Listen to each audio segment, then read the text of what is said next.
If you're a beginner web designer and everything feels confusing, layout, CSS, positioning, semantics, this video is for you.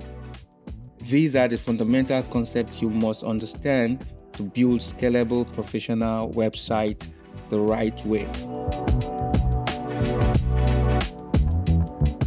Number 1, understand design system. A design system is the blueprint of your website. Think of it like architectural drawing used to build a skyscraper. Nothing is random. A design system defines color, typography, spacing, components, UI behavior. In professional environment, this is usually created by a UI UX designer. But as a beginner, you are both the UI UX designer and the web designer. You don't need to be an expert in UI design yet, but you must learn how to translate a design system often created in Figma into CSS. This is where CSS custom properties come in. Learn them early. They feel cumbersome at first, but they are essential for consistency, scalability, and real-world workflow. Number 2, understand layouts. Layout is king. Layout defines structure, flow, and responsiveness. Modern web design relies primarily on Flexbox and CSS Grid. You must master both. To build visual intuition for layouts, study magazines, especially fashion and editorial layouts. Explore online inspiration platforms like Dribbble, Pinterest, and the Figma communities. Inspiration trains your eye. CSS brings it to life. Number 3, understand positioning. Positioning is one of the hardest things for beginners, but once it clicks, everything changes. Here's the key idea. Positioning containers is different from positioning content inside of them. With Flexbox, you use justified content aligned items. These depend on the main axis, which changes based on flex direction.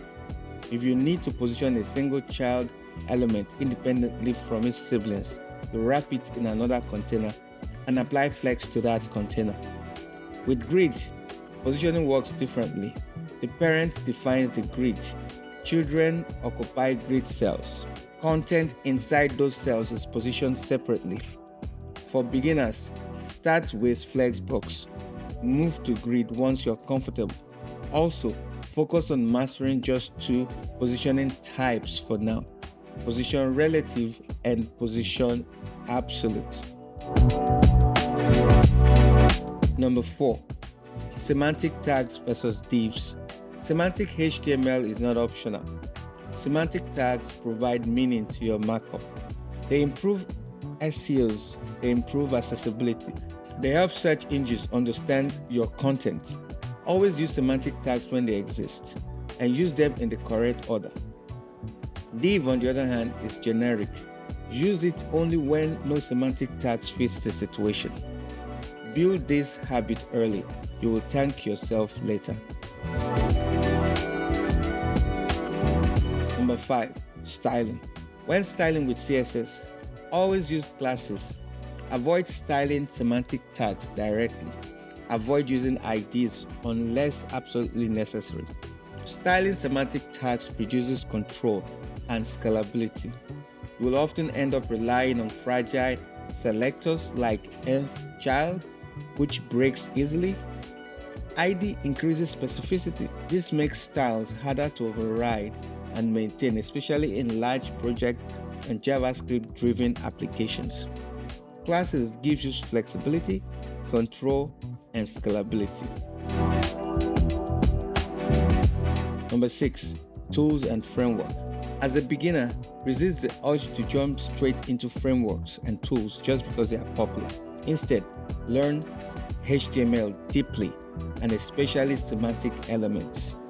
Master CSS. You will spend most of your time here. Only then move to JavaScript when you have mastered HTML and CSS very well. You'll be surprised how much CSS can do So you have to learn to build up, don't jump up.